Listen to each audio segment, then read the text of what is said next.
Hi అందరికీ నమస్కారం. ముఖ్యంగా కిరణ్ టీవీ న్యూస్ ప్రేక్షకులందరికీ కూడా దీపావళి శుభాకాంక్షలు. అంధకార తిమిరాలన్నీ తొలగి మీ జీవితాల్లో మన జీవితాల్లో వెండి వెన్నెల వెలుగులు విరజిమ్మాలని, అందరికీ మంచి జరగాలని మరొకసారి కోరుకుంటూ అందరికీ దీపావళి శుభాకాంక్షలు. ఇవాళ మనము మాట్లాడుకుపోయే సబ్జెక్టు కందుకూరు సంఘటనలో ప్రభుత్వ స్పందన. వాస్తవానికి నేను ఒక వీడియో చేశాను, మీ అందరూ కూడా చూశారు ఆ వీడియోని. సో ప్రభుత్వ లోపం ఏముంది, అసలు పవన్ కళ్యాణ్ గారిని ఎట్లా టార్గెట్ చేస్తున్నారు అన్న అంశాలు మనం మాట్లాడుకున్నాం. సో ప్రభుత్వం నుంచి ఒక లోపం అయితే చాలా స్పష్టంగా కనపడింది. ప్రభుత్వం నుంచి ఎవరు కూడా భరోసా ఇవ్వడానికి వెళ్ళకపోవటం అనేది ప్రధానమైన లోపం. అఫ్కోర్స్ పవన్ కళ్యాణ్ గారిని ఒక కులానికి పరిమితం చేయాలి, కాపు సేనగా జనసేనను మార్చాలనే ఒక కుయుక్తి కుట్ర వైసీపీతో పాటుగా కాపుల్లోని కాపు సంఘాల్లోని కొంతమంది పెద్దలు కూడా ఆ ట్రాప్లో పడ్డారన్న సంగతి అందరికీ విదితమే. అయితే ఇది పవన్ కళ్యాణ్ గారికి ఆపాదించడం కాకుండా ఇది ఒక హ్యూమన్ యాంగిల్లో చూడాల్సిన అవసరం, కులం కాదు హ్యూమన్ యాంగిల్లో చూడాల్సిన అవసరం. చాలా పాశవికమైన దారుణమైన దాడి ఇది. ఒకళ్ళని చంపేశారు, మరొక ఇద్దరిని జీవోత్సవాలుగా మార్చారు. ఇది ఖచ్చితంగా ఖండించవలసిందే. సమాజం మొత్తం కూడా దీని పట్ల ఒక రకమైన ఆవేదన అయితే వ్యక్తం చేయవలసిన సందర్భమే. కానీ ఇక్కడ ప్రభుత్వం చేయవలసిన పని ఏంటి? ప్రభుత్వం చేయవలసిన పని ప్రభుత్వం చేసిందంటే చెయ్యలేదు అని చెప్పాలి. మొన్నటి వరకు అంటే ఇది మొత్తం కూడా ఫ్లేరప్ అయిపోయిన తర్వాత ప్రభుత్వము దీని మీద రావటం కదా. ముందుగానే ప్రభుత్వం నుంచి ఒక ఎమ్మెల్యే కూడా దాదాపు 2 వారాల పాటు ఎమ్మెల్యే కూడా ఆ కుటుంబానికి భరోసా ఇవ్వలేదంటే కనీసం ఆ జిల్లా మంత్రో లేకపోతే ఆ జిల్లాకు సంబంధించిన ఒక ఇన్ఛార్జ్ మంత్రో వెళ్ళి ఒక బాసటగా నిలవాల్సిన తరుణంలో ప్రభుత్వం ఆ పని చేయకపోవటం వల్లనే ఇంత పెద్ద రాద్ధాంతం జరిగిందనేది వాస్తవం. అయితే బహుశా ఇవన్నీ కూడా గమనించింది ప్రభుత్వం. ముఖ్యంగా పవన్ కళ్యాణ్ గారు దీని మీద ఇనిషియేటివ్ తీసుకొని వెంటనే ఇటువైపు నుంచి బొలిశెట్టి శ్రీనివాస్ గారిని, అలాగే అటువైపు నుంచి హోంమంత్రి అనిత, వీళ్ళిద్దరినీ కలగలిపి పవన్ కళ్యాణ్ గారు స్వయంగా జోక్యం చేసుకుంటే తప్ప ప్రభుత్వం నుంచి ఆ స్పందన రాలేదు అన్నది వాస్తవం. మొత్తం మీద వాళ్ళు వెళ్ళి ఈ అంశానికి సంబంధించి ఒక ముగింపు పలికి ఒక ప్రయత్నం చేశారు.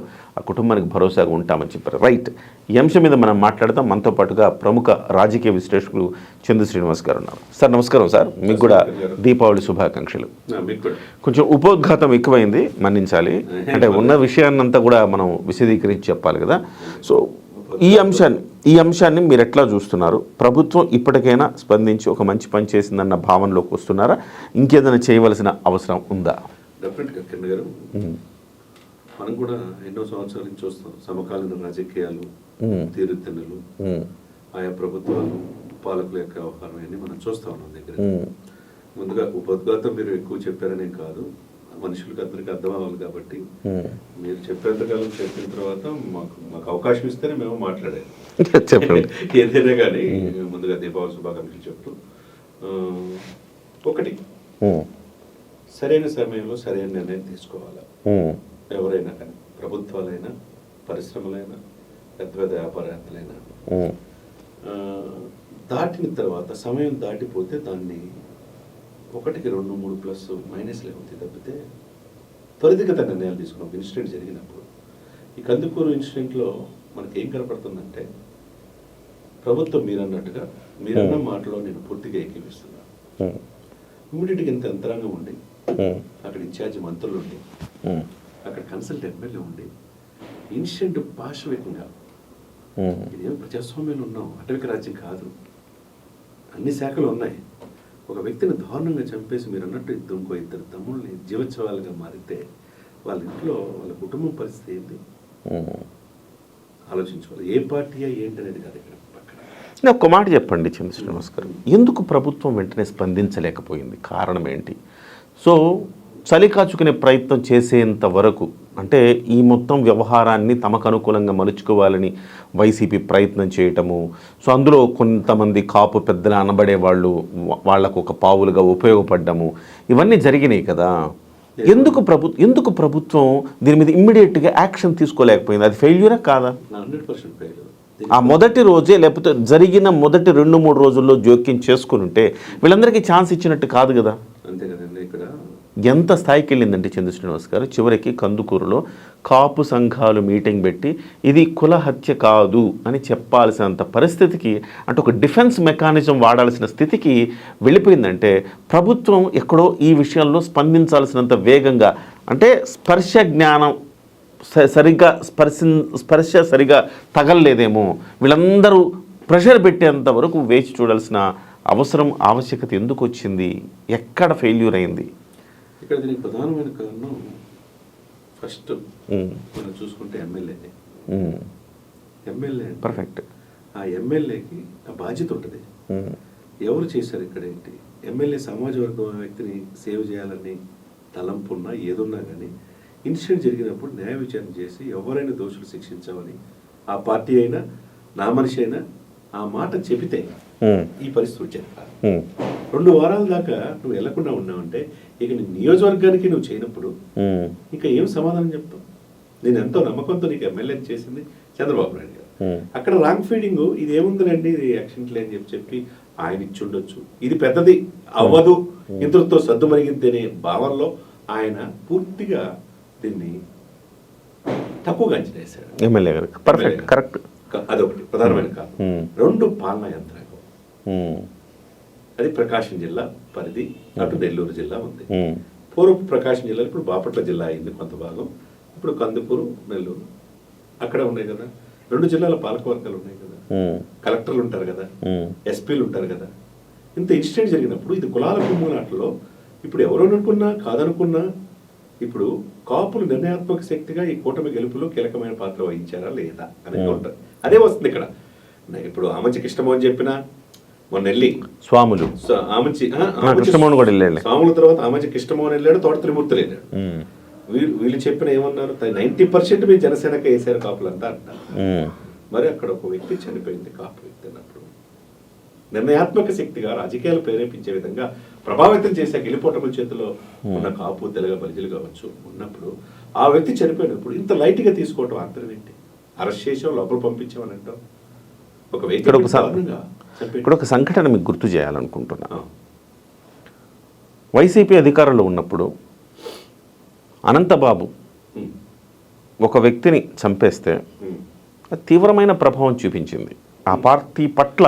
ఓడిపోయిన 10 కారణాలు అది కూడా ఒక కారణమైంది. ఎందుకంటే అనంతబాబుని ఇమ్మీడియట్గా ఒక్కసారి పార్టీ నుంచి కనీసం సస్పెండ్ చేయలేని పరిస్థితికి వచ్చేటప్పటికి అయింది. సరే, అది ఓకే, డైరెక్ట్గా వైసీపీ ఎమ్మెల్సీని పనిచేసాడు కాబట్టి దాన్ని పక్కన పెడదాం. దానికి దీనికి ఏముందండి సంబంధం, ఇది మామూలు సాధారణమైన వ్యక్తులు కదా, అది ఎమ్మెల్సీ కదా అనుకుందాం.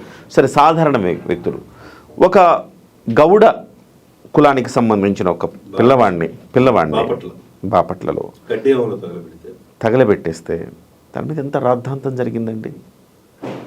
ఎన్నికల్లో అదొక ఎజెండా అయిందా లేదా? అది కూడా కారణం. సో ఆ మాత్రం ప్రభుత్వాలకు తెలియదా, కూటమిలో ఉండే పార్టీలకు తెలియదా? ఇది కూడా ఒక ఎజెండా అవుతుంది, దీన్ని మనం సరిగ్గా అడ్రస్ చేసే రీతిలో అడ్రస్ చెయ్యాలి అన్న స్పృహ లేకుండా పోయింది. డెఫినెట్గా సార్, ఇక్కడ ఏంటంటే 4 దశాబ్దాల సుదీర్ఘంగా ఉన్న చంద్రబాబు నాయుడు గారికి కింద ఉన్న ఎమ్మెల్యే కావచ్చు, కింద ఉన్న యంత్రాంగం కావచ్చు, ఏముందలే సార్ ఇది అని చెప్పి సరైన ఫీడ్బ్యాక్ అక్కడ రాలా. ఆయన కనుక వస్తే ఆయనకి కావచ్చు, డిప్యూటీ సీఎం గారికి కావచ్చు, ఇది ఇంత తీవ్రతతో అవుతుందంటే ఆ రోజే చంద్రబాబు నాయుడు గారు కావచ్చు, ప్రతినిధులు కావచ్చు, మంత్రులు కావచ్చు, 2-3 వారాల తర్వాత వెళ్ళేది సరైన హోమ్ మినిస్టర్ నారాయణ గారు ఎప్పుడు వెళ్ళాలి? అదే కదా, నారాయణ జిల్లా మంత్రే కదా. జిల్లా మంత్రికి ఆ మాత్రం బాధ్యత లేదా? ఎందుకు ఉండాలి? ఇప్పుడు ఎంతసేపటికి జనసేనను తప్పుపడుతున్నారు కానీ చాలా మంది, అసలు చనిపోయిన వాడు తెలుగుదేశం పార్టీనే, చంపిన వాడు తెలుగుదేశం పార్టీ. అధికార పార్టీకి సంబంధించి తెలుగుదేశం పార్టీ ఎమ్మెల్యే, ఇటు చూస్తే తెలుగుదేశం పార్టీ మంత్రి. నెల్లూరు జిల్లాలో కానీ ప్రకాశం జిల్లాలో కానీ 2 జిల్లాలు తీసుకుంటే జనసేన ప్రాతినిధ్యం ఏముందండి? మరి అటువంటిప్పుడు బాధ్యత ఎవరు తీసుకోవాలండి? మరి నారాయణ గారికి అమరావతి మీద ఉన్న దృష్టి, ప్రజలకు సంబంధించిన వాళ్ళ పట్ల నారాయణకి దృష్టి లేదా? అంటే నారాయణ ఎంతసేపటికి కార్పొరేట్ వ్యవహారాలు తప్ప ప్రజలకు సంబంధించిన అంశాలు నారాయణకు పట్టవా? అరే, ప్రజల్లో ఉండాలి అన్న నాయకత్వ లక్షణాలు లేవు నారాయణ గారికి. సరే, ఇప్పుడు అంతా అయిపోయిన తర్వాత నేను వెళ్తే జనంలో కూడా ఏమవుతుంది, ప్రభుత్వం పట్ల వ్యతిరేకత వస్తుంది. అసలు ఈ ప్రభుత్వంలో ఇప్పుడు అక్కడ ఉన్న అధికార పార్టీ ఎమ్మెల్యే, అధికార పార్టీ నాయకులు చేసిన తప్పుకి పవన్ కళ్యాణ్ ఎందుకు మూల్యం చెల్లించుకోవాలండి? ఇక్కడ ఆయన అనవసరంగా దీంట్లో ఆగుతున్నారు. అంతే ఇప్పుడు ఆయన చాలా స్థిత ప్రజ్ఞతో ఉన్నాడు. మీరు అన్నట్టు ఆయన ఎందుకు ఏం జరుగుతుంది ఇంత పెద్దది ఎందుకు జరిగేటాగా ఈ సిచ్యువేషన్ తెచ్చారని తెలికే నారాయణ కావచ్చు, హోమ్ మినిస్టర్ గారు పోయి ఉంటారని చాలా మంది చెప్తున్నారు మాట. అవును, పొలిశెట్టి కావచ్చు, ఇవన్నీ కూడా. లేకపోతే ఏంటి సార్ ఇది? ప్రజాస్వామ్యంలో ఉన్నాం సార్. ఒక మనిషిని వాళ్ళ భార్య చెప్తుందామె ఎంత ఆమెను హెరాస్మెంట్ చేసింది అనేది, ఆయన అడ్డు దొరికించుకుంటే ఆమె లొంగిపోవాలనేది ఇక్కడ. ఇది రెండు కులాల మధ్య ఈ గుమ్ములాట రేపు ఏమవుద్ది? 15 సంవత్సరాలు మనం కలిసి ఉందామనే భావన తీసుకొచ్చిన పవన్ కళ్యాణ్ గారి యొక్క ఆశయం ఏమవుద్దండి? ఆయన కూడా చేస్తున్నాడు, ఏదో మిస్ఫైర్ కాకుండా చూసుకుందాం, 15 సంవత్సరాలు కలిసి వెళ్దాం, మోదీ గారు ఆశీస్సులు ఉన్నాయన్నారు. ఇక్కడ పవన్ కళ్యాణ్ ని అనవసరంగా వీళ్ళు వైసీపీ నాయకులు కావచ్చు, కొంతమంది కావచ్చు లాగి, మీరు అన్నట్టు అక్కడ ఏం సంబంధం ఉంది ఆయనకి? మీరు అన్నట్టు 2 జిల్లాలో వైసీపీ జనసేన ప్రాతినిధ్యం ఏముంది? టీడీపీ వాళ్ళు ఉన్నారు అందరు నాయకులంతా. మరి తప్పు ఎవరు చేశారు ఇక్కడ? తప్పు ఐడెంటిఫై చేసి తప్పు సరిదిద్దుకోవాల్సిన బాధ్యత ఎవరిది? ఎమ్మెల్యే దగ్గర నుంచి మంత్రి వరకు మొత్తం ఫెయిల్యూర్. అఫ్ కోర్స్ ఇవాళ చంద్రబాబు నాయుడు గారు, పవన్ కళ్యాణ్ గారు ఎప్పుడు వస్తారండి వాళ్ళ సీన్లోకి? అక్కడున్న తీవ్రతని వాళ్ళకి సరిగ్గా చెప్పగలిగినప్పుడు వాళ్ళు వస్తారు మీరు అన్నట్టుగా. కానీ ఎంతసేపటికి ఒక చంద్రబాబు నాయుడు గారు చెప్తారా మీరు ఇట్లా చేయండి పర్లేదు, కమ్మోళ్ళందరూ ఇలా చేయండి అని చెప్తారా? చెప్పరు. పవన్ కళ్యాణ్ నేను చెప్తారా కాపులు కాబట్టి అధికారం మంది కూడా చేయండి అని చెప్తారా? ఇవన్నీ అనవసరమైన దాన్ని డైల్యూట్ చేసాయి అనమాట, ఈ చర్చను పక్కదో పట్టించి. కాకపోతే అట్లీస్ట్ పవన్ కళ్యాణ్ గారు కొంచెం ఇనిషియేషన్ తీసుకొని ఇవాళ 2 పార్టీల ప్రతినిధులను పంపి అక్కడ సమస్యను అడ్రస్ చేయటం అనేది ఒక శుభ పరిణామం. డెఫినెట్గా అండి. ఇంకోటి నేను కూడా చెప్తున్నా, వారం క్రితమే నేను ఒక ఇంటర్వ్యూ మన కరెంట్ టీవీలో చేస్తాను. జ్యుడిషియల్ ఎంక్వైరీ అండి, ఒక రిటైర్డ్ న్యాయమూర్తి ద్వారా వాస్తవాలు వెలికి తీసి ప్రజలకు చెప్పాల్సిన బాధ్యత ఇప్పుడు ఈ కూటమికి ఉందని చేయటం జరిగింది. మరి మనకున్న సామాజిక స్పృహ, ప్రజల్లో ఉన్న ఆలోచన ఎందుకు ఈ ప్రభుత్వం 3 వారాలైనా చేయలేదనేది అందరి నోట ఉందన్నమాట. డెఫినెట్గా అండి, అంతే కదండి.